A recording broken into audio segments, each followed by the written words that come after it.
चलिए एक बार फिर से आपका आप सभी का वेलकम इंजीनियर्स प्लेटफॉर्म पर। और हम लोग इंडियन ज्योग्राफी को हम लोग डिस्कस कर रहे थे और इस इंडियन ज्योग्राफी में दो लेक्चर हम लोग कर चुके हैं। तो इंडिया का इंट्रोडक्शन और हमारा टॉपिक इस समय चल रहा है physical classification of India. Bharat का भौतिक विभाजन हम लोग पढ़ रहे थे और इस भौतिक विभाजन में हिमालय को हम डिस्कस कर लिए और लास्ट क्लास में हम लोग क्या है इंडिया के नॉर्थ इंडिया के प्लेन्स को हम लोग डिस्कस कर रहे थे। ठीक है, तो जरा थोड़ी सी बातें प्लेन्स के बारे में और कर लेते हैं, कैसे कैसे एग्जाम में प्रश्न बन सकते हैं। यहाँ से जरा कुछ बातें हम लोग और इसके बारे में कर लेते हैं। तो देखें जरा बोर्ड पे आप लोग, मान लें कुछ देर के लिए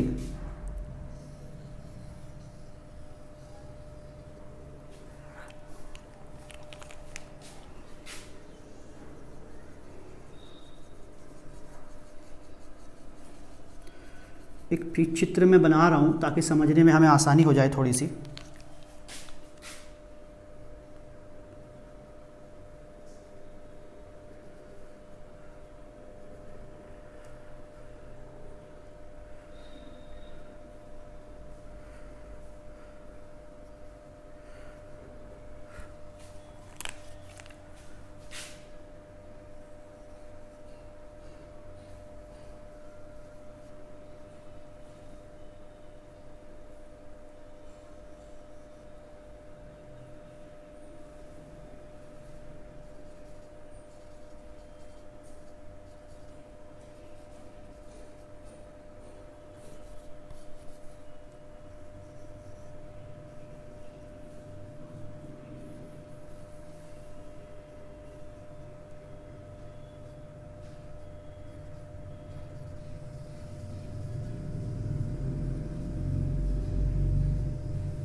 देखिए सबसे पहले इसको हम लोग बोल देते हैं,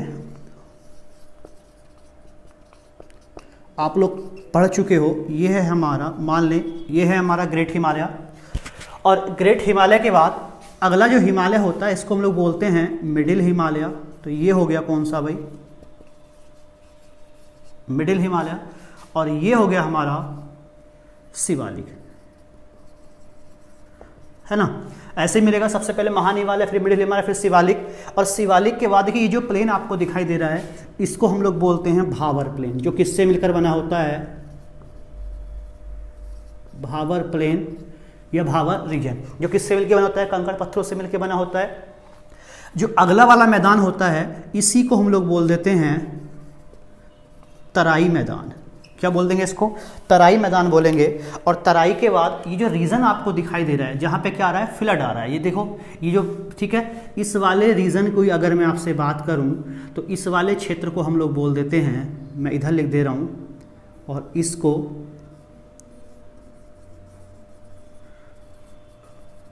खादर प्लेन। वही खादर प्लेन जो किससे मिलकर बना होता है, न्यू एलुवियल सॉइल से। और इसको हम लोग क्या बोलते हैं, बांगर रीजन, है ना। और देखो आपको पता होगा बांगर रीजन में कभी बाढ़ नहीं, क्योंकि थोड़ा सा क्या होता है, ऊंचा होता है। और खादर में क्या आती है, अक्सर बाढ़ आती रहती है। और यहीं पर क्या नई क्रस्ट का निर्माण होता है, नई सेडिमेंटेशन के माध्यम से, अवसाद के माध्यम से। ये नदी जो अवसाद बहा के लेके आएगी, इस अवसाद के माध्यम से क्या होता है, सेडिमेंट के माध्यम से कौन सी मिट्टी बन जाती है, न्यू एलुवियल सॉइल बन जाती है। इसलिए जो खादर प्लेन होता है इसमें क्या आता रहता है, ये क्या होती है, अपनी बाढ़ के लिए क्या होता है, फेमस होता है खादर प्लेन। तो लास्ट क्लास में हम लोग इसका इतना डिस्कस किए थे, अब हम लोग इसका डिस्कस कर चुके हैं। तो कई बार एग्जाम में आपसे क्या होता है, इसको सीरियल में लगाने के लिए आता है, तो लगा सकते हो आप लोग। देखो भी ग्रेट हिमालय, मिडिल हिमालय, शिवालिक, फिर कौन सा हो गया आपका भावर प्लेन, फिर कौन सा हो गया तराई प्लेन, फिर कौन सा मिलेगा आपको बांगर, और उसके बाद कौन सा मिलेगा, खादर प्लेन। तो ऐसे भी क्या कर सकते हो, इसको आप लगा सकते हो और एग्जाम में प्रश्न ऐसे पूछ लिया जाता है। तो मैं समझ रहा हूँ अभी फिलहाल इतना आपको, अभी इसको आप जल्दी से स्क्रीनशॉट ले लो। और ये हमारा टॉपिक यहीं पे इतना ही हम लोगों ने पढ़ना था प्लेन्स के बारे में। फिर हम लोग थोड़ा सा आगे की ओर बात करते हैं।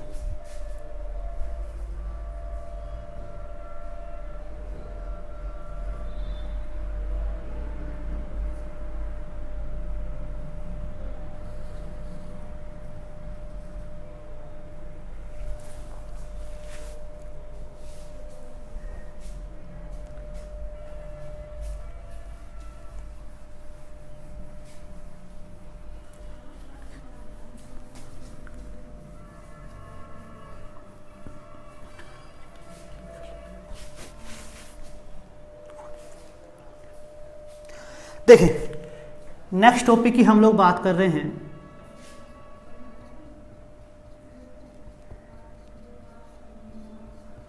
Peninsular India.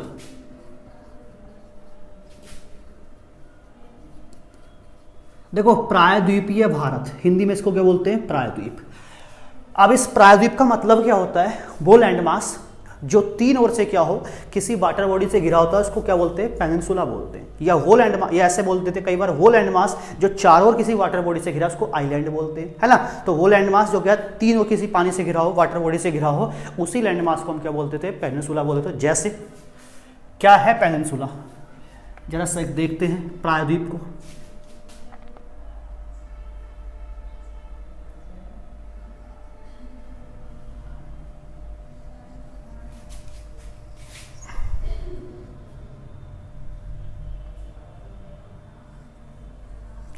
देखिए ये वाला इंडिया सब लोगों ने देखा है आपने, और इसी इंडिया को बोलते हैं प्रायद्वीपीय भारत। यही क्या है, हमारा प्रायद्वीपीय भारत है। देखिए क्योंकि इस तरफ क्या है, बे ऑफ बंगाल हो गया, इस तरफ इंडियन ओशन, और इधर क्या है, अरेबियन ओशन। तो देखो ये लैंडमास क्या है, तीनों किससे घिरा हुआ है, पानी से घिरा हुआ है, और इसी इंडिया को हम लोग बोलते हैं, दक्षिण भारत को इसी को बोलते हैं प्रायद्वीपीय भारत। और देखिए दूसरी बात, जो हमारा प्रायद्वीपीय भारत है ये पार्ट है,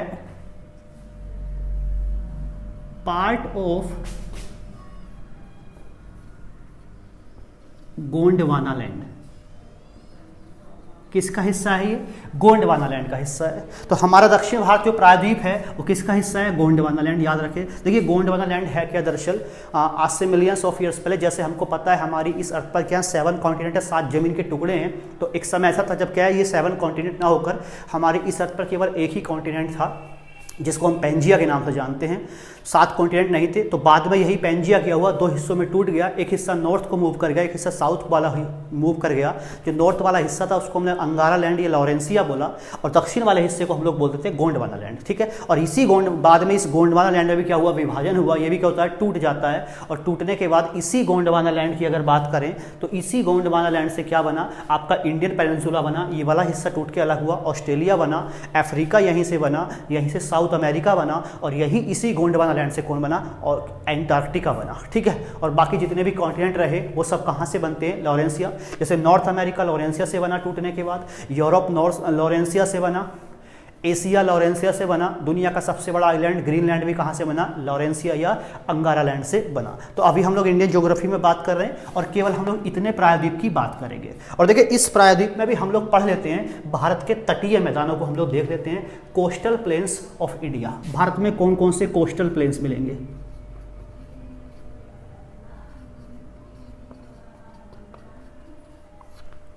किसकी बात करते हैं भाई, तटीय मैदानों की हम लोग बात कर लेते हैं। चलो देखते हैं कौन कौन से तट यहाँ भारत में पाए जाते हैं, ठीक है। तट की बात करें, ये मैदान की बात करें, एक ही बात है। देखो जरा कुछ लोकेशंस में शेयर कर रहा हूँ आपके साथ। देखो इस वाले रीजन में जब आप आओगे तो आपको एक जगह मिलेगी, और आप सब लोगों ने नाम सुना होगा दमन का, है ना। दमन के बाद यहीं पर एक और पैलेस फेमस है, आप सब लोगों ने गोवा का नाम सुना होगा।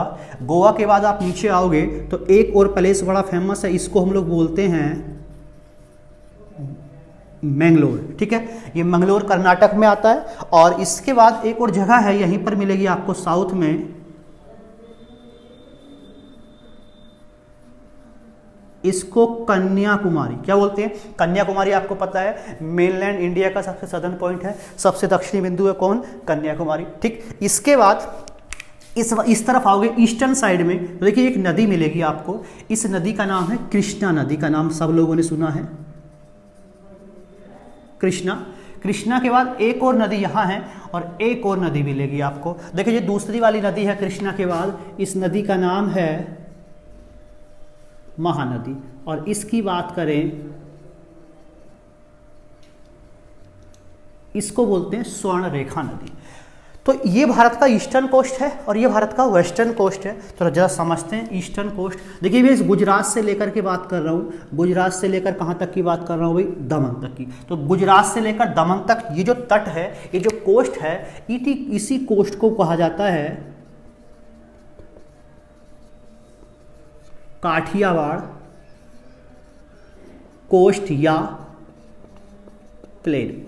देखिए इसी को काठियावाड़ तट या काठियावाड़ मैदान बोलते हैं, इसी कोस्ट को कहा जाता है। ठीक है, इसके बाद आगे की बात करते हैं, और आगे हम लोग कहाँ तक की बात करेंगे भाई, दमन से लेकर गोवा तक। तो दमन से लेकर गोवा तक जो तट होता है, इसी तट को कहते हैं कोंकण तट। क्या बोलते हैं इसको, कोंकण तट या कोंकण मैदान हम लोग इसको बोल देते हैं। फिर गोवा से लेकर मंगलोर तक वाले रीजन की बात करेंगे, तो इस वाले तट को बोलते हैं कन्नड़ तट। क्या नाम है इसका, कन्नड़ तट। और बाकी मंगलोर से लेकर कहां तक की, कन्याकुमारी तक की बात कर रहा हूं बच्चे, इसी को बोला जाता है मालाबार तट। मालाबार तट या मालाबार मैदान इसी को बोलते हैं। चलिए पूरब की ओर आते हैं। ईस्टर्न साइड में जब आप आओगे तो इस ईस्टर्न साइड की बात करें तो देखिए कृष्णा नदी से लेकर कन्याकुमारी तक वाला जो तट है, इसको कहा जाता है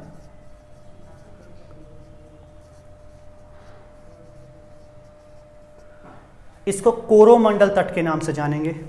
इसके बाद महानदी से लेकर कहां तक की बात करते हैं, कृष्णा नदी तक वाले तट को उत्तरी सरकार कहा जाता है। क्या कहा जाता है इसको, उत्तरी सरकार।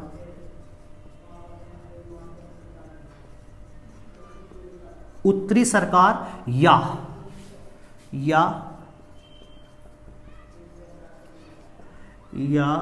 इसको कलिंग तट बोलते हैं। ठीक है, और जो बाकी रीजन बच गया हमारा, कहां से लेकर के सुवर्ण रेखा से लेकर कहां तक की बात कर लेते हैं, इस महानदी तक वाले क्षेत्र को, इसी को हम लोग बोलते हैं उत्कल तट। क्या बोलेंगे इसको, उत्कल तट बोलेंगे। तो देखिए एग्जाम में कई बार प्रश्न आता है कि बताइए इनमें से कौन एक ईस्टर्न कोस्ट का पार्ट है, जो भी मिलेगा आप बता सकते हो आसानी से। प्रश्न आ जाए कौन एक क्या है वेस्टर्न कोस्ट का भाग है, तो आप तब भी बता सकते हो कौन सा है। तो ईस्ट में कितने कोस्ट हो गए, 4, और यहाँ कितने हो गए, वेस्ट। और ईस्ट और वेस्ट में आप देखोगे तो अब प्रश्न कई बार ऐसे भी पूछते हैं कि इनमें कौन सबसे बड़ा कोस्ट कौन सा है, तो सबसे बड़ा कोस्ट कौन सा है भाई, देखिए कोरोमंडल है ना। और देखिए मालाबार भी एक जगह का नाम आप लोगों ने सुना होगा, वास्को डी गामा नाम के व्यक्ति का नाम सुना होगा। और वास्को डी गामा कहाँ पे आया था भाई, कालीकट पे आया था।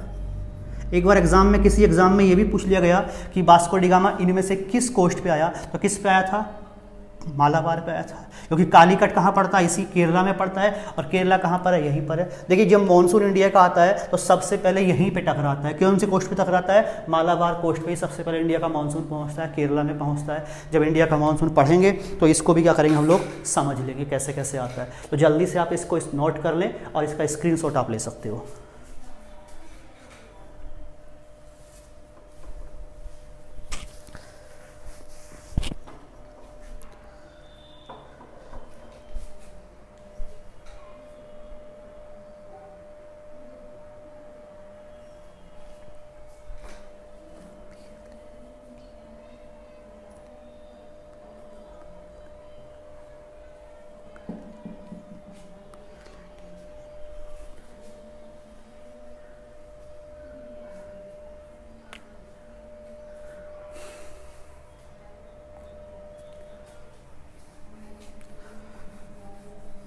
इसका स्क्रीनशॉट लेने से अच्छा है कि आप एक नोटबुक लेके खुद से बैठें, और जब आप उसको अच्छे से एक बार नोट कर लेंगे तो मैं समझ रहा हूँ आपके ये चीज़ें अच्छे से आपकी इन पर कमांड हो जाएगी, आपको याद हो जाएंगे, फिर आपको इनको याद करने में प्रॉब्लम नहीं होगी। तो स्क्रीनशॉट लेने से अच्छा है वीडियो को पॉज करें आप लोग, और पॉज करने के बाद क्या कर लें, इसको ऐसे ही क्या कर लें, आप अपनी नोटबुक में ऐड नोट कर लें।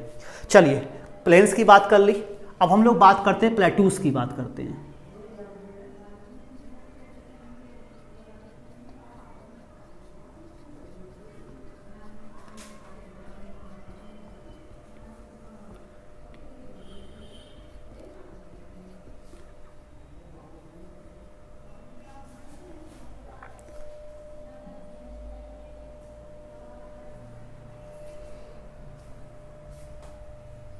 सॉरी,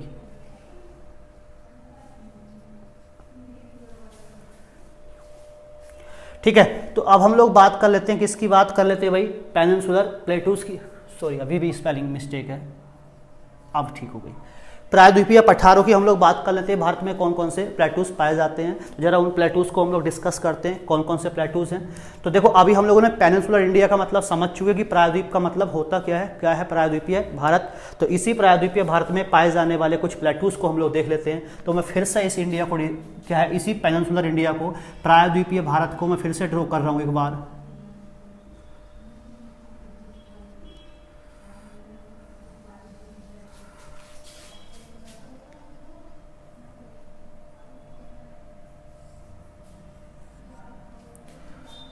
ठीक है, और इसी प्रायद्वीपीय भारत की बात करें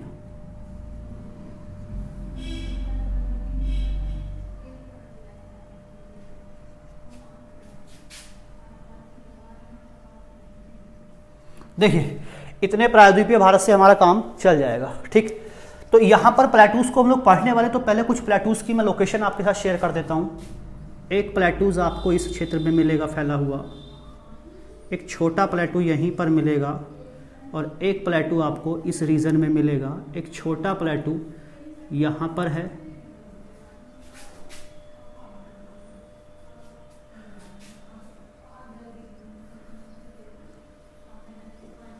एक प्लेटू ये हो गया।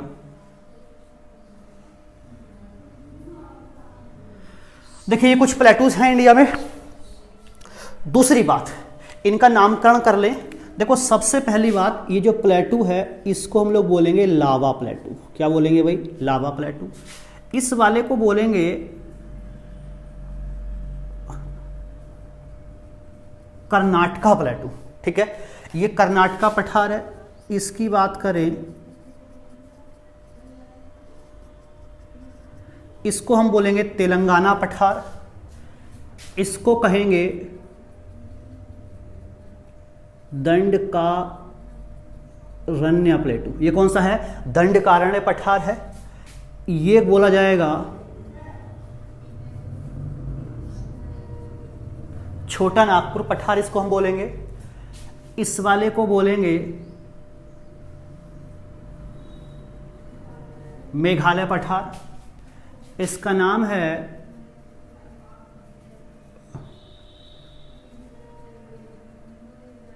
बाघेलखंड पठार। देखिए इस प्लेटू को बोलते हैं मालवा प्लेटू, और इसको हम लोग बोलेंगे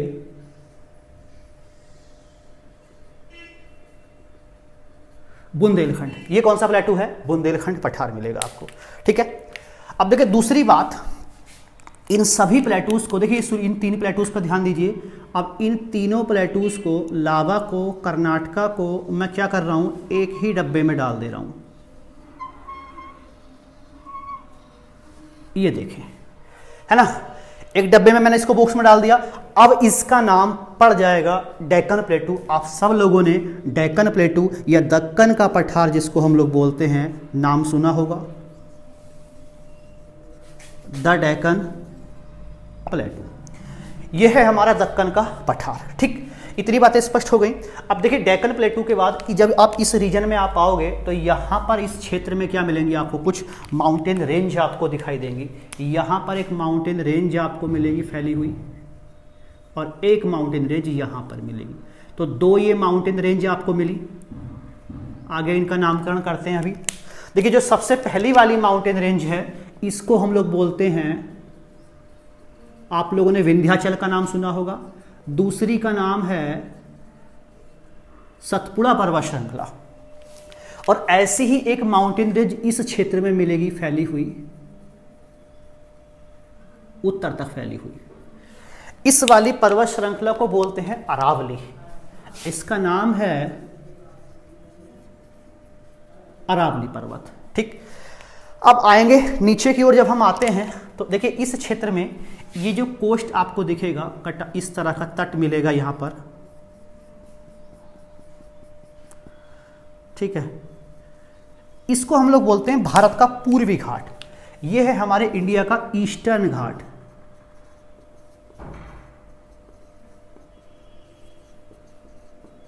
ठीक, ऐसे ही इस तरफ आने पर मिलेगा आपको ये जो तट दिखाई देगा,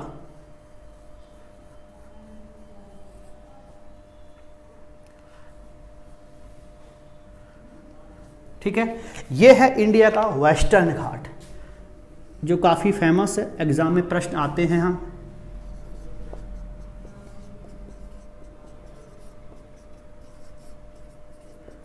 ये है हमारा क्या भाई, वेस्टर्न घाट, पश्चिमी घाट, इसको आगे हम डिस्कस करेंगे।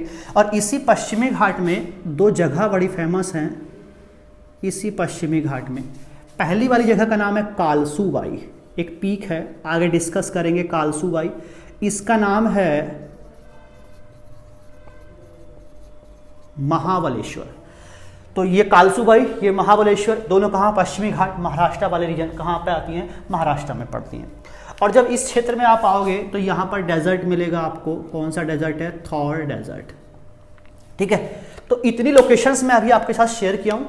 अब हम लोग क्या करेंगे, इन सभी को एक एक करके करने वाले हैं, पढ़ने वाले हैं। तो एक काम करो, आप जल्दी से पहले इसका स्क्रीनशॉट ले लो, फिर हम लोग इनको क्या करते हैं, डिस्कस कर लेते हैं एक एक करके, ठीक है। तो इसका स्क्रीनशॉट ले लो या नोट कर लो, जो भी करना है आपको। मैं इस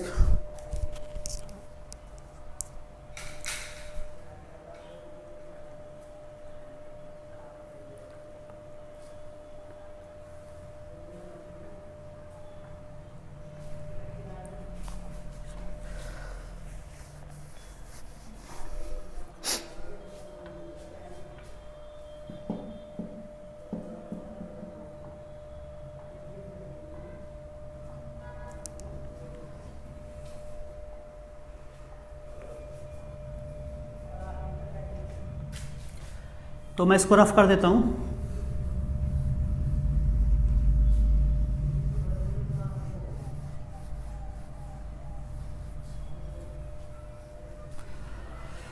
तो सभी की लोकेशंस हम लोग ले चुके हैं, कौन रीजन कहाँ पे मिलेगा, कौन प्लेटू कहाँ पे मिलेगा, और एक एक करके हम लोग डिस्कस करना स्टार्ट करते हैं।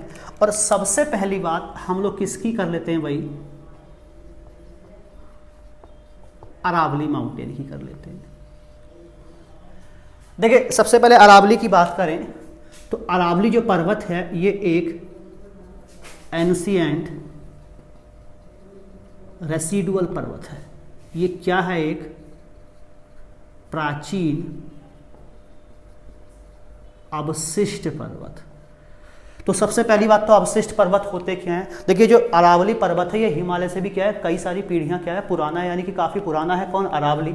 जब ये अरावली बना होगा तो ये कुछ इस तरह से रहा होगा, अरावली माउंटेन। और समय के साथ क्या होता रहा, इस अरावली पर्वत का इरोजन होता रहा। क्या हो गया इसका, और इसका इरोजन आज भी जारी है। इरोजन होता रहा, इसका अपर्दन होता रहा, और जब इसका इरोजन हुआ तो ये घिसता रहा, और घिसने के बाद क्या होता रहा, छोटा होता रहा, और इरोजन होते होते आज इस तरह से क्या है, इसकी स्ट्रक्चर मात्र बची हुई है। तो अवशिष्ट का मतलब होता है बचा हुआ, सेडिमेंट। और प्राचीन का मतलब पुराना हो गया। तो ये क्या है, हिमालय से भी पुराना है, क्योंकि जो हिमालय जो माउंटेन है इससे कई पीढ़ियां बाद का है। हिमालय माउंटेन एक न्यू फोल्ड माउंटेन, किसका एग्जांपल है, एक युवा पर्वत का एग्जांपल, एक यंग माउंटेन, एक न्यू यंग फोल्ड माउंटेन का एग्जांपल है। और ये क्या है, एक एंशिएंट रेसिडुअल माउंटेन है। तो कई बार एग्जाम में पूछ लेते हैं किसी एक अवशिष्ट पर्वत का उदाहरण दे, भारत में कौन एक अवशिष्ट पर्वत है प्राचीन, तो आपका आंसर हो जाता है भाई अरावली, यहाँ पर आपका उत्तर हो जाएगा, ठीक है। एक हमारी पृथ्वी पर एरा था प्री कैम्ब्रियन एरा, युग। हमारी इस अर्थ को कई सारे एराज में डिवाइड किया गया, तो ऐसा एरा था प्री कैम्ब्रियन एरा, जब ये इसका क्या हुआ था, फॉर्मेशन हुआ था, किसका, अरावली का, ठीक है। तो ये हिमालय से भी क्या है, काफ़ी कई पीढ़ियां क्या है, पुराना है। दूसरी बात देखिए, मान लीजिए ये क्या है, हमारा अरावली पर्वत है, ये अरावली पर्वत है इस तरह से।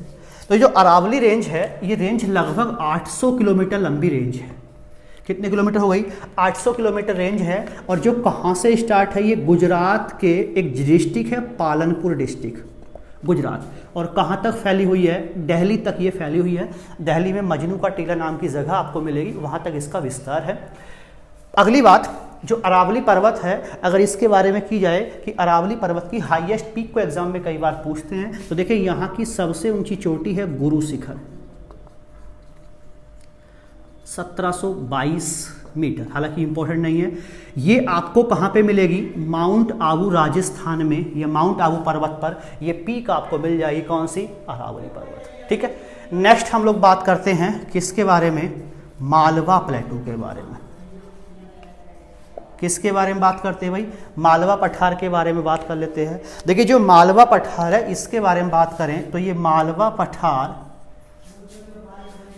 बना हुआ है made by basalt rocks.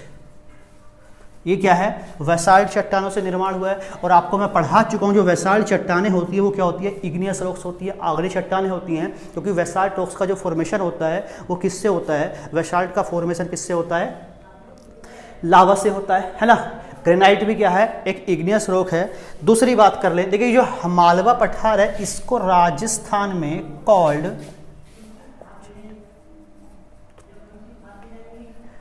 Called Hadoti प्लेटू इन राजस्थान। इस पठार को राजस्थान में हाड़ौती पठार के नाम से जाना जाता है। आप याद रखें इसको क्या बोलते हैं? राजस्थान में हाड़ौती पठार के नाम से जाना जाता है। देखिए इस प्लेटू से 2-3 नदियों का यहाँ से ओरिजिन होता है। तो यहाँ से निकलने वाली नदियाँ, एक है काली नदी, चंबल नहीं, काली नहीं, काली सिंध नाम है इसका। चलिए, एक चंबल नदी यहाँ से ओरिजिन होती है।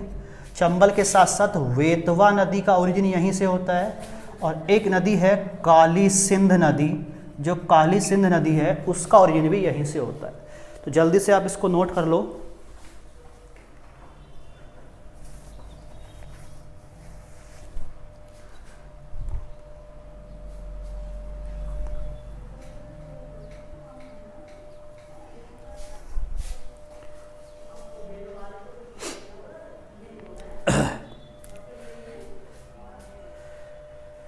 तो मैं इसको रफ कर देता हूँ, आगे की हम लोग बात करते हैं। किसी भी टॉपिक को लेकर आपके कोई डाउट्स हों तो उसी वीडियो में आप कमेंट बॉक्स में अपना कमेंट छोड़ दो।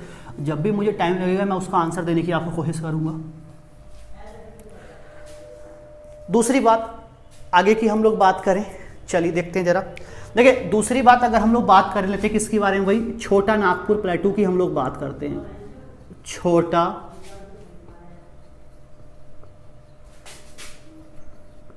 नागपुर पठार। देखिए जो भारत का छोटा नागपुर पठार है, सबसे पहली बात, जैसे डेक्कन प्लेटू कई सारे प्लेटूज का पार्ट है, ऐसे ही छोटा नागपुर प्लेटू भी क्या है? कई सारे छोटे छोटे प्लेटूज से मिलकर बना हुआ है। तो कौन कौन से प्लेटू इसमें आपको मिलेंगे? ये 3 छोटे प्लेटूज से मिलकर बना हुआ है। देखो रांची पठार इसी का हिस्सा है, रांची प्लेटू। दूसरा है कोडरमा प्लेटू। और इसी के साथ साथ मिलेगा आपको हजारीबाग प्लेटू।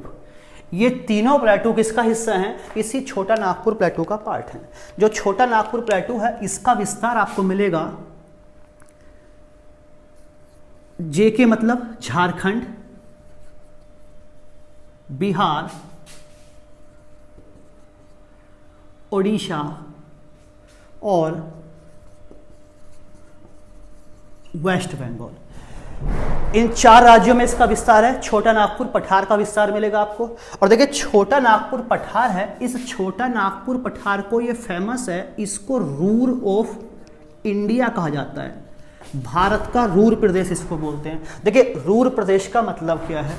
देखिए रूर शब्द दरअसल क्या है? रूर क्या है? जर्मनी में नदी क्षेत्र है, एक रिवर बेसिन है, रूर बेसिन क्षेत्र। तो जर्मनी का जो रूर बेसिन एरिया है वो पूरे वर्ल्ड में फेमस है, मिनरल्स के मामले में काफ़ी रिच है, खनिज पदार्थों के मामले में काफ़ी धनी है। वहाँ से कई खनिज पदार्थों का उत्पादन किया जाता है जिसमें कोयला प्रमुख है, आयरन और भी प्रमुख है। तो ऐसे जो हमारा इंडिया का जो छोटा नागपुर प्लेटू है ये भी क्या है? मिनरल्स के मामले में काफ़ी रिच है, काफ़ी धनी है। यहाँ से हम कोयले का प्रोडक्शन करते हैं, आयरन ओर का प्रोडक्शन करते हैं, और इसके साथ साथ क्या कई सारे और मिनरल्स का भी क्या करते हैं हम लोग, यहाँ से उत्पादन क्या क्या है किया जाता है, या यहाँ पर क्या है उनके रिजर्व मौजूद हैं। कहाँ पर? इसी कौन से प्लेटू में? इसी छोटा नागपुर प्लेटू में। तो इसलिए इस छोटा नागपुर प्लेटू को एक टाइटल दे दिया गया, इंडिया का रूर। क्या है इसको? भारत का रूर प्रदेश बोलते हैं। देखिए इस छोटा नागपुर प्लेटू की भी हम लोग बात करें तो यहाँ की जो सबसे ऊंची चोटी है, इस प्लेटू की जो हाईएस्ट पीक है, इस पीक का नाम है पारसनाथ। आप याद रखें पारसनाथ यहाँ की हाईएस्ट पीक है। कहाँ की? छोटा नागपुर प्लेटू की सबसे ऊंची चोटी को पारसनाथ कहा जाता है। तो एग्जाम में कई बार पूछ लेते हैं कि हाईएस्ट पीक कौन सी है, तो ये है आपकी पारसनाथ। आगे की हम लोग बात करें, देखिए इस प्लेटू से भी कई सारी नदियों का यहाँ से ओरिजिन होता है। तो यहाँ से निकलने वाली 3 प्रमुख नदियों की हम लोग बात करें तो एक नदी है दामोदर, एक नदी है वराकर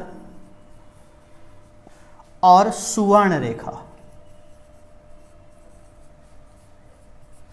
और कौन सी नदी है? स्वर्ण रेखा नदी। इन तीनों नदियों का ओरिजिन इसी प्लेटू से होता है। जल्दी से आप स्क्रीनशॉट ले लो।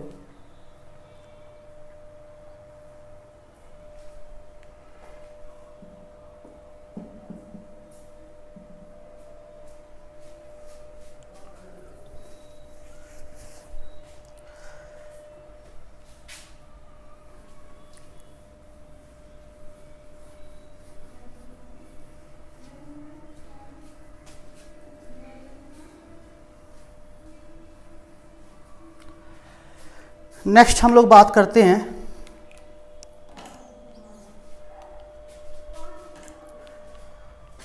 अगली, हम लोग जरा बात कर लेते हैं किसके बारे में? मेघालय प्लेटू के बारे में बात कर लेते हैं।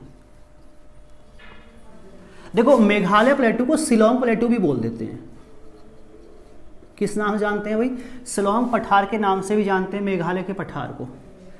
अब सबसे पहली बात जरा बोर्ड पे देखेंगे आप, अगर जब मैंने पिछला वाला जो मैप ड्रॉ किया था तो उस मैप में हम लोगों ने देखा था इस तरफ क्या था? एक छोटा नागपुर प्लेटू था, ठीक है। ये कौन सा प्लेटू है? छोटा नागपुर। और इसी के बाद एक प्लेटू आपको मिला था, इसका नाम क्या था? मेघालय प्लेटू। तो अगर आप ध्यान से देखोगे तो पाओगे जो मेघालय का पठार है, इसी छोटा नागपुर पठार क्या है? बिल्कुल ईस्ट में मिलेगा, सामने की ओर। देखिए जैसा ये मेघालय का जो प्लेटू है, इसी छोटा नागपुर प्लेटू का क्या है? पूर्वी विस्तार है, ईस्टर्न एक्सटेंशन है इसी का। एग्जाम में कई बार पूछते हैं कि छोटा नागपुर प्लेटू का ईस्टर्न एक्सटेंशन को क्या बोलते हैं, तो क्या बोलते हैं? मेघालय प्लेटू। तो ये दरअसल मेघालय प्लेटू क्या है? ईस्टर्न एक्सटेंशन ऑफ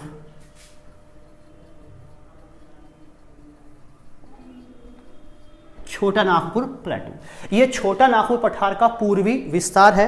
देखिए इस छोटे नागपुर पठार में क्या है दरअसल, इस मेघालय पठार में क्या है? कई सारी छोटी छोटी पहाड़ियां इसमें आपको मिलेंगी देखने के लिए। पहाड़ियां मिलती है यहां पर।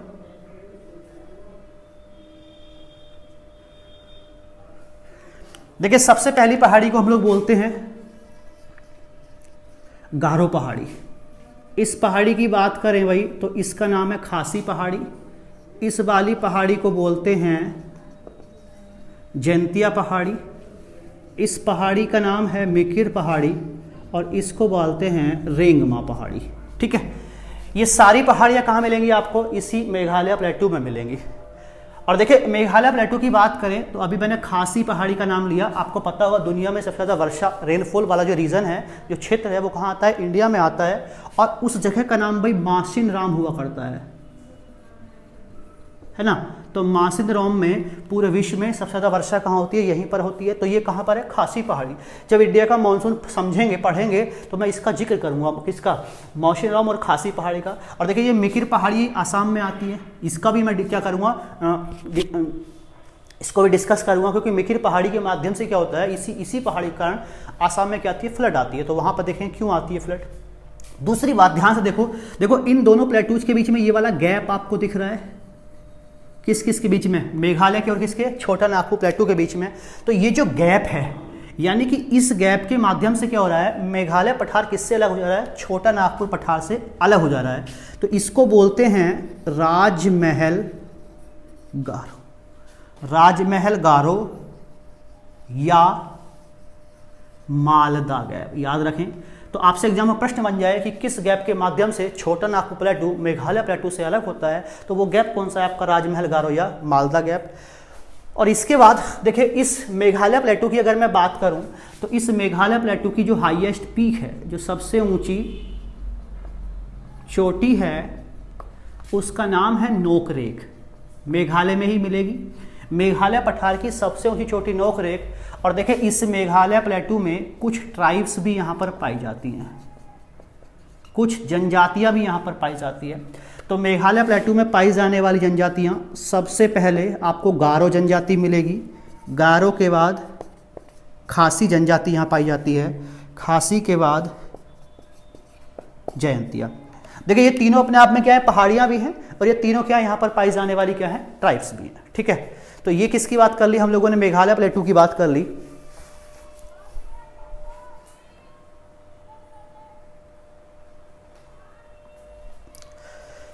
तो अब इस मेघालय प्लेटू के बाद हम लोग बात कर लेते हैं, किसके बारे में हम लोग बात करेंगे, हम करेंगे डेक्कन प्लेटू की बात। दक्कन के पठार को हम लोग जरा समझ लेते हैं।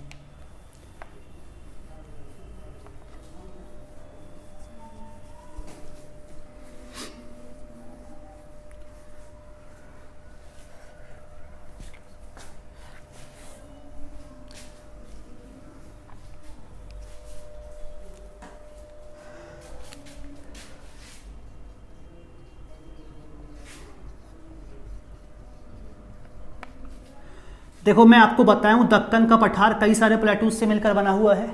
तो इसमें सबसे पहला जो प्लेटू है इसको हम लोग वो बोलते हैं लावा पठार। क्या बोलेंगे इसको? लावा पठार को ही हम लोग पढ़ लेते हैं। देखो जो लावा पठार है, अगर इसकी बात करें तो ये बना हुआ है, देखिए लावा पठार तो लावा से ही बना होगा, स्पष्ट बात है।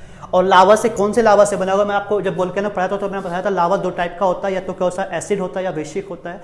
एसिड लावा में सिलिका की क्वांटिटी क्या होती है, ज़्यादा होती है, और वैश्विक में सिलिका की क्वांटिटी क्या होती है, थोड़ी कम होती है। इसलिए जो वैश्विक लावा होता है ज़्यादा स्फीयर्ड कर जाता है, फैल जाता है, और उससे क्या बन जाता है, प्लेटूज बन जाता है। तो दुनिया में सभी प्लेटूज लावा से बने हुए नहीं होते हैं। अगर कोई प्लेटू लावा से बना हुआ होता है तो वो कैसे लावा से होगा, वैश्विक लावा से ही बनता है।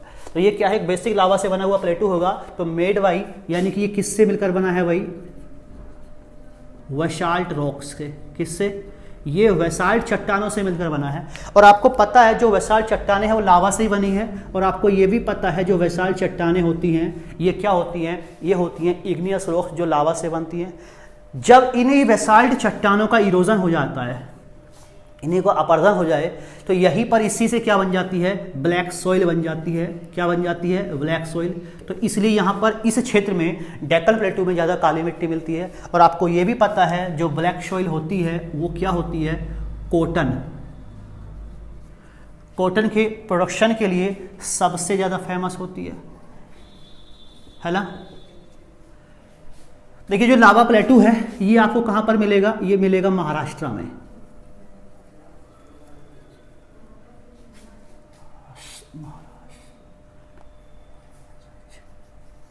महाराष्ट्र। और जो काली मिट्टी है ये भी सबसे ज़्यादा कहाँ मिलेगी आपको, महाराष्ट्र में पाई जाती है। ठीक है। इस लावा प्लेटू की बात करें तो इस लावा प्लेटू में कई सारी क्या है, छोटी छोटी क्या है, पहाड़ियाँ, छोटी छोटी क्या है, रेंजेज यहाँ पर पाई जाती है। तो कौन कौन सी रेंज हैं, देखिए सतमाला रेंज इसी का हिस्सा है। सतमाला रेंज आपको मिलेगी, सतमाला, ठीक है। सतमाला के साथ साथ यहीं पर मिलेगी आपको अजंता पहाड़ी का नाम आप लोगों ने सुना होगा। अजंता के साथ एक पहाड़ी मिलेगी बालाघाट पहाड़ी, और बाला के साथ साथ हरिश्चंद्र, हरिश्चंद्र रेंज। ये सब किसका हिस्सा है, इसी लावा प्लेटू का हिस्सा है। ठीक। अब लावा प्लेटू के बाद हम लोग बात करते हैं किसके बारे में, कर्नाटका प्लेटू की भी हम लोग बात कर लेते हैं। ठीक है। तो अभी इतनी बात आपने स्पष्ट कर लिया होगा। चलिए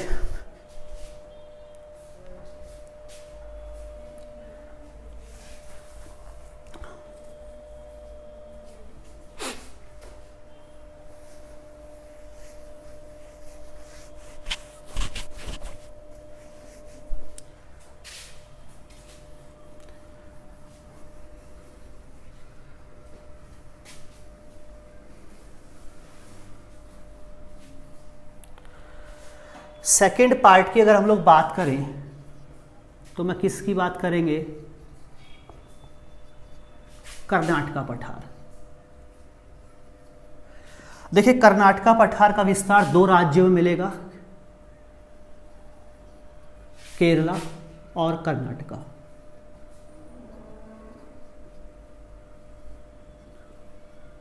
ठीक है, दो राज्यों में फैला हुआ है कर्नाटका प्लेटू।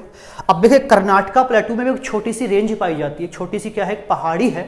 और इस रेंज की अगर मैं बात करूं तो इसका नाम है, बड़ी फेमस है भारत में, बाबा बूदान। और ये जो बाबा बूदान है इसलिए फेमस है, ये बाबा बूदान नाम की क्षेत्र, क्योंकि यहाँ से क्या होता है, यहाँ पर आयरन ओर के रिजर्व मौजूद हैं, आयरन और रिजर्व यहाँ पर मौजूद हैं, लौह अयस्क के भंडार यहाँ पर पाए जाते हैं। और जो बाबा बूदान है इसके बारे में ये भी याद रखें, बाबा बूदान की एक हाईएस्ट पीक बड़ी फेमस है, इसका नाम है मुलनगिरी।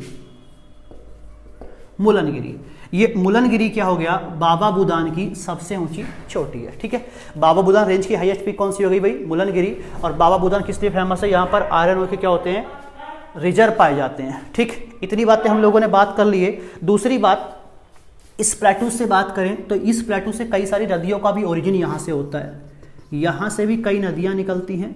तो यहाँ से निकलने वाली जो नदियाँ हैं इसमें सबसे पहली है कृष्णा, कावेरी, तुंगभद्रा, बराही और शरावती नाम की नदी निकलती है। देखिए जो बराही नाम की नदी है, इस नदी की अगर बात करें तो इस वराही नाम की नदी पर एक बड़ा फेमस वाटरफॉल हमको मिलेगा। इस पर एक वाटरफॉल बना हुआ है, इसका नाम है कुंचिकल वाटरफॉल। क्या नाम है, कुंचिकल वाटरफॉल। और इसी शरावती नदी पर भी एक जलप्रपात आपको मिलेगा, वाटरफॉल मिलेगा, इसको हम कहते हैं जोग या गरसोप्पा जलप्रपात। देखिए दोनों ही वाटरफॉल कर्नाटका राज्य में मिले, कहाँ मिलेंगे, दोनों ही कर्नाटका में हैं। जो कुंचिकल वाटरफॉल है, इस कुंचिकल वाटरफॉल की बात करें तो ये भारत का सबसे ऊंचा वाटरफॉल है। और ये कई बार इसको भी बुक्स में, पुरानी बुक्स अगर आप पढ़ोगे तो वहाँ पर इस जोग या गरसोप्पा वाटरफॉल का दूसरा नाम महात्मा गांधी जलप्रपात भी है। इसको भी भारत का सबसे ऊंचा वाटरफॉल कहा गया है। लेकिन अब देखने लगा तो भारत का सबसे ऊंचा वाटरफॉल कौन सा है भाई, कुंचिकल वाटरफॉल भारत का सबसे ऊंचा जलप्रपात है।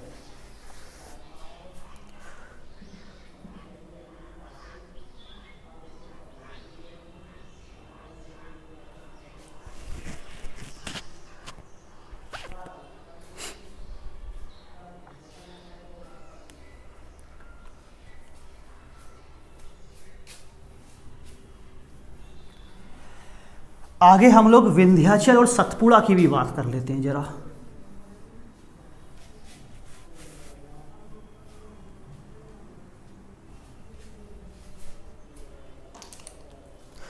देखिए विंध्याचल और सतपुड़ा को हम लोग समझ लेते हैं। तो मैं एक चित्र के माध्यम से इसको समझने की कोशिश करते हैं। तो मैं ड्रॉ कर लेता हूं विंध्याचल को ही।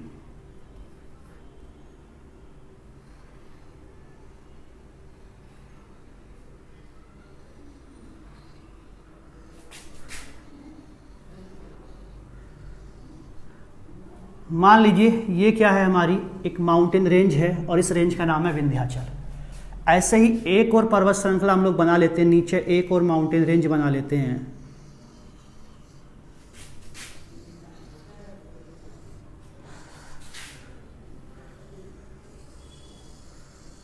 एक ये होगी पर्वत श्रृंखला और एक माउंटेन रेंज और बना लिया मैंने। जरा नामकरण कर लेते हैं इन सब का। जो सबसे पहले वाली पर्वत श्रृंखला है इसको विंध्याचल बोलेंगे, ये विंध्याचल रेंज है। और ये है हमारी सतपुड़ा रेंज। ये जो पर्वत है इसको अजंता बोल देंगे। ठीक है, देखिए विंध्याचल के यहां पर एक प्लेटू आपको मिलेगा। क्या मिलेगा, एक प्लेटू मिलेगा और इसका नाम है मालवा पठार, आप पढ़ चुके हो। और इसी के इस तरफ अगर हम लोग बात करें तो यहाँ पर ही पारसनाथ मिलेगी आपको, जो हाईएस्ट पीक किसकी है, छोटा नागपुर प्लेटू की। यानी कि यहीं पर क्या मिलेगा आपको, छोटा नागपुर प्लेटू। और इसी के थोड़ा सा आगे आप जाओगे तो क्या मिलेगा आपको, मेघालय प्लेटू। ठीक है, ये छोटा नागपुर है और ये कौन सा पठार है, मेघालय का पठार है। ये छोटा नागपुर पठार है। तो कई बार क्या होता है एग्जाम में, इसको क्या है ईस्ट से वेस्ट या वेस्ट से ईस्ट को करने को सिस्टम में लगाने के लिए, क्रम में लगाने के लिए पूछ लेते हैं आप। देखिए आप बीपीएससी का एग्जाम में तो इस तरह के क्वेश्चन पूछे जाते हैं। ठीक है, दूसरी बात, इतनी बातें स्पष्ट हो गई। अब देखिए ये जो रेंज है कौन सी वाली, विंध्याचल रेंज। ये विंध्याचल रेंज में ये क्या है, दरअसल कुछ क्या है, पीक्स हैं। ये क्या है, कुछ पहाड़ियाँ यहाँ पर पाई जा रही हैं। तो कौन कौन सी पहाड़ियाँ, जरा इनका नामकरण कर लेते हैं। देखिए ये वाली होगी विंध्या पहाड़ी। ये कौन सी पहाड़ी है भाई, विंध्य पहाड़ी। इसको हम लोग बोलेंगे भांडेर पहाड़ी। और इस पहाड़ी को बोलते हैं कैमूर। देखो यहां पर ऐड करना चाहो कि नदी भी इसी क्षेत्र में मिलेगी आपको, इसी के क्या विंध्याचल के क्या मिलेगी ईस्टर्न साइड में, और इस नदी का नाम है सोन नदी। ये कौन नदी मिलेगी आपको यहां पर, सोन। ऐसे ही हम आए किस में, जरा बात करते हैं सतपुड़ा में कौन कौन सी क्या है पीक्स आपको मिलेंगी सतपुड़ा रेंज में। देखिए सतपुड़ा में सबसे पहली जो पहाड़ी है इसका नाम ही है सतपुड़ा पहाड़ी। दूसरी पहाड़ी का नाम है महादेव पहाड़ी, और इसको बोलते हैं मैकाल पहाड़ी। कौन सी पहाड़ी, मैकाल। और इसी मैकाल पहाड़ी में एक जगह है, आगे हम लोग डिस्कस करेंगे, इस जगह का नाम है अमरकंटक, मध्य प्रदेश वाले क्षेत्र में जगह मिलेगी आपको। देखिए विंध्याचल और सतपुड़ा के बीच में ये वाला जो रीजन है यहां पर दिखाई देगी आपको नर्मदा रिवर वैली। क्या मिलेगी, नर्मदा नदी घाटी। और सतपुड़ा और अजंता के बीच में मिलेगी आपको तापी रिवर या तापी नदी घाटी, है ना। तो आपसे उत्तर से दक्षिण में कई बार प्रश्न आ जाए कि नर्मदा बताइए किस नदी, नर्मदा नदी किन दो माउंटेन रेंज के बीच में मिलेगी आपको, तो किसके, विंध्याचल और सतपुड़ा के बीच में। और तापी कहाँ मिलेगी, सतपुड़ा और अजंता के बीच में आपको मिलेगी। चलिए जरा विंध्याचल के बारे में कुछ बातें कर लें। देखिए जो विंध्याचल है, इस विंध्याचल की अगर आपसे बात करें तो इस विंध्याचल पर्वत को बिहार में कैमूर कहा जाता है। ये विंध्याचल बिहार में भी है, तो विंध्याचल को बिहार में किस नाम से जानते हैं भाई, कैमूर के नाम से। और इसी विंध्याचल को गुजरात में जोबट पहाड़ी के नाम से जाना जाता है। ठीक है, तो ऐसा भी एग्जाम में क्वेश्चन उठा लेते हैं। और अगर बात करना चाहो कि साहब इसकी हाईएस्ट पीक की, तो इसकी सबसे ऊंची चोटी है, उसको हम लोग बोलते हैं सद्भावना शिखर। ग्रेनाइट और बेसाल्ट से निर्मित क्या है, माउंटेन है। बात सतपुड़ा की भी कर लेते हैं जरा। देखिए सतपुड़ा माउंटेन, सबसे पहली बात तो ये एक ब्लॉक पर्वत है। तो भारत में एक ब्लॉक माउंटेन एग्जाम में पूछा जाए तो एक तो क्या हो गया, एंशिएंट हो गया अरावली, एक न्यू यंग फोल्ड माउंटेन हो गया हिमालय, और ये क्या है, एक ब्लॉक माउंटेन है। कौन सा भाई, सतपुड़ा पर्वत, एक ब्लॉक पर्वत का उदाहरण है। देखिए ब्लॉक पर्वत दरअसल होते क्या हैं, एक इस तरह का जो माउंटेन बन जाता है। मान लीजिए कोई रॉक है, कोई चट्टान है, ये बड़ी सी क्या है, एक प्लेट है, 1 2 3 हिस्सों में इसको मैं डिवाइड कर लिया। मान लीजिए इसके 3 हिस्से मैंने कर लिए ABC। अब क्या हो जाए, हमारी अर्थ में क्या होता है, अर्थ में अंदर में क्या होते हैं, कुछ फोर्स हमारी अर्थ की सरफेस के ऊपर काम करते हैं और कुछ फोर्स हमारी सरफेस के अंदर काम करते हैं। तो सरफेस के अंदर काम करने वाले फोर्सेस को इंट्रूसिव फोर्स बोलते हैं, ठीक है, अंतर्जात बल। और बाहर काम करने वाले फोर्स को एक्सट्रूसिव बोलते हैं, बहिर्जात बल। तो इसी में एक फोर्स होता है टेंशन फोर्स। तो टेंशन फोर्स के कारण क्या होता है, ये जो रॉक होती है कई बार टूट जाती है, और टूटने के बाद क्या होता है, मान लीजिए इस चट्टान का, ये इस बड़ी सी प्लेट का क्या होगा, जो A और C पार्ट है, जो साइडों वाले हिस्से हैं, ये क्या होते हैं, अपनी जगह स्थिर रहते हैं, और बीच वाला हिस्सा टूटने के बाद कहाँ को मूव कर जाता है, ऊपर को मूव कर जाता है, और ये क्या रहा, कांस्टेंट। तो इस तरह का जो माउंटेन बनता है इसी को हम लोग ब्लॉक माउंटेन कह देते हैं। ठीक है, तो भारत में एक ही ब्लॉक माउंटेन है, वो कौन सा है, सतपुड़ा। और सतपुड़ा की बात करें तो देखिए सतपुड़ा को ध्यान से देखोगे तो सतपुड़ा के उत्तर में ऊपर क्या है, नर्मदा है, और नीचे क्या है, तापी है। यानी कि सतपुड़ा माउंटेन नर्मदा और तापी दोनों के बिल्कुल सेंटर में आता है। इसलिए इस सतपुड़ा पर्वत को क्या बोलते हैं, नर्मदा और तापी नदी के बीच जल विभाजक का कार्य करेगा, वाटर सेपरेशन का काम करता है। किसके बीच में, नर्मदा और तापी के बीच में। तो water separation between Narmada Tapi, है ना। तो नर्मदा और तापी के बीच में क्या करता है भाई, ये जल विभाजक का काम करता है। और इसकी हाईएस्ट पीक को एग्जाम में कई बार पूछते हैं, तो इसकी जो हाईएस्ट पीक है इसका नाम है धूपगढ़। धूपगढ़ यहाँ की सबसे ऊंची चोटी है, ये आपको मध्य प्रदेश में दिखाई देगी।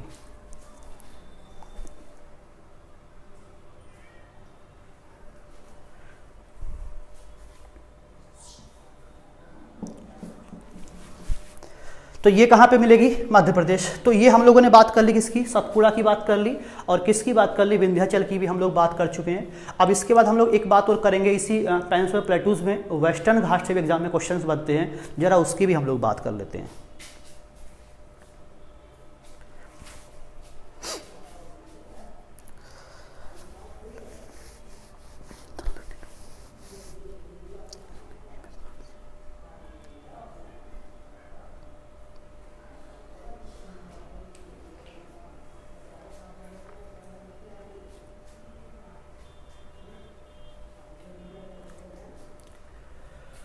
तो जल्दी से मैं इसको रफ कर देता हूं फिर।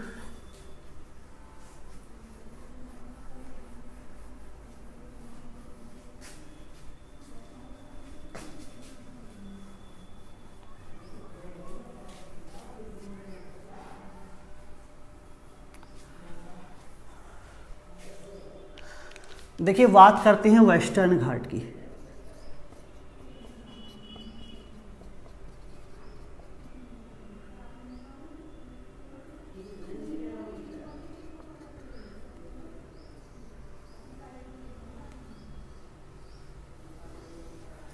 देखिए जो पश्चिमी घाट है, इस पश्चिमी घाट की अगर बात करें तो इस पश्चिमी घाट को कॉल्ड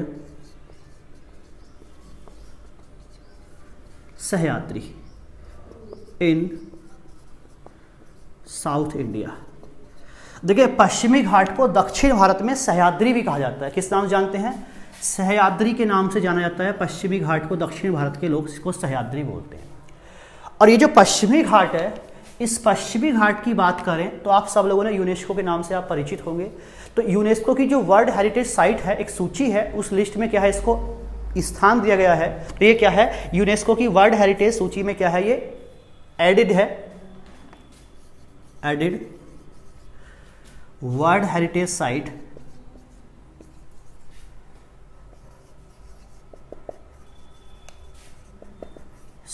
ऑफ यूनेस्को, है ना। तो इसको यूनेस्को की विश्व विरासत सूची में स्थान दिया गया इन 2012। तो 2012 में इसको यूनेस्को की विश्व विरासत सूची में इसको डाला जा चुका। किसको?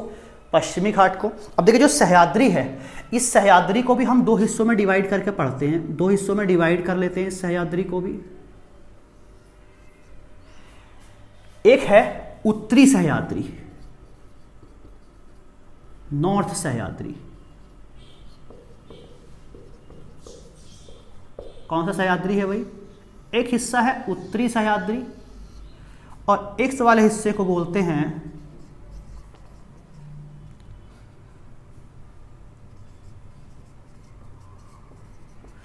दक्षिणी सह्याद्री। देखें अब इसको हम कैसे तय करें कि कौन उत्तरी है कौन दक्षिणी है। तो एक लाइन यहां से, एक लैटिट्यूड लाइन यहां से होती हुई जाती है, और इस लैटिट्यूड लाइन का नाम है 16 डिग्री नदर्न लैटिट्यूड। 16 डिग्री उत्तरी जो अक्षांश रेखा है, लैटिट्यूड लाइन या अक्षांश, इससे ऊपर वाला हिस्सा पश्चिमी घाट का, उसको उत्तरी सह्याद्री बोलते हैं, और नीचे वाले हिस्से को दक्षिणी सह्याद्री बोला जाता है। तो ये लाइन है, इसको उत्तरी और दक्षिणी में क्या करती है? डिवाइड करती है। देखिए जो उत्तरी सह्याद्री है, अगर इसके बारे में हम लोग बात करें, ये बेसाल्ट से बना हुआ है, ये ग्रेनाइट से बना हुआ है, ठीक है। जो उत्तरी सह्याद्री है, इस उत्तरी सह्याद्री की जो हाईएस्ट पीक है, यहाँ की क्या है? सबसे ऊंची चोटी। कहाँ की? उत्तरी सह्याद्री की सबसे ऊंची चोटी का नाम क्या है? कालसूबाई। कालसूबाई यहाँ की हाईएस्ट पीक है, महाराष्ट्र में मिलेगी। और दक्षिणी सह्याद्री की जो हाईएस्ट पीक है, इसका नाम है कुद्रेमुख। और ये कुद्रेमुख नाम की जो पीक है, ये कहाँ मिलेगी आपको? कर्नाटका में। तो ये दक्षिणी सह्याद्री की हाईएस्ट पीक हो गई, और ये किसकी हाईएस्ट पीक हो गई, ये हो गई उत्तरी सह्याद्री की सबसे ऊंची चोटी। तो ये हम लोगों ने किसके बारे में बात की, अभी लोग हम लोग पश्चिमी घाट के बारे में हम लोग बात कर लिए। तो एक काम करते हैं, आज के लिए हम लोग इतना ही रखेंगे। तो सबसे पहले जाते जाते आपसे एक हम्बल रिक्वेस्ट है, अगर वीडियो आपको अच्छी लगे लाइक करें, शेयर करें और चैनल को सब्सक्राइब करें। दूसरी बात, देखिए ये जो मैं पढ़ा रहा हूँ आपको, ये सब आपका चाहे बीपीएससी दीजिए, चाहे बिहार एसआई, चाहे यूपी एसआई आप दीजिए, और आपका एनटीपीसी भी आने वाला है उसको आप जा दे सकते हैं, ये सभी में काम आएगा। और विशेष करके एसएससी जे को लेकर हमारा फोकस भी है इस खासकर, ठीक है, इस जीएस वाले सेशन में। तो मिलते हैं फिर नेक्स्ट वीडियो में, तब तक के लिए आपको गुड लक।